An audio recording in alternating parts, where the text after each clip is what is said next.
Okay sir, చెప్పండి. అయ్యా అయ్యా నేను చాలా హాస్పిటల్కి తిరిగాను. ఎన్నుపోస ప్రాబ్లం ఉంది. హాస్పిటల్కి వెళ్ళి ఎంఆర్ఐ స్కానింగ్ తీయమన్నారు. ప్రతి హాస్పిటల్ ఎంఆర్ఐ స్కానింగ్ తీశాను. తీసిన తర్వాత ఆపరేషన్ చేస్తానన్నారు. చేసిన తర్వాత గ్యారెంటీ అది చెప్పారు. ప్రతి హాస్పిటల్కి వెళ్ళాను. చెన్నై వరకు నేను వెళ్ళాను. చెన్నై కూడా గ్యారెంటీ చెప్పలేదు. వెళ్ళి నేను ఇంటికి వచ్చేసాను. చెన్నై నుంచి వైజాగ్లోనే 5-6 హాస్పిటల్ తిరిగాను. 5-6 హాస్పిటల్ కూడా ఆపరేషన్కి గ్యారెంటీ ఇవ్వలేదు. ఇవ్వకపోవడం వల్ల సెలలో చూసి ఈ ట్రీట్మెంట్కి నేను వచ్చాను. వచ్చిన తర్వాత నెల 15 రోజులకి నాకు నడలేని పరిస్థితిలో ఉండేవాడిని. నడిచి నా పని నేను చేసుకుంటున్నాను. ఇప్పటికీ పర్వాలేదు.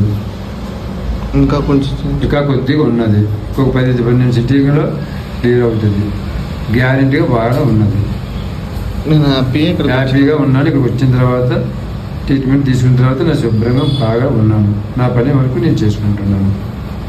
Thank you.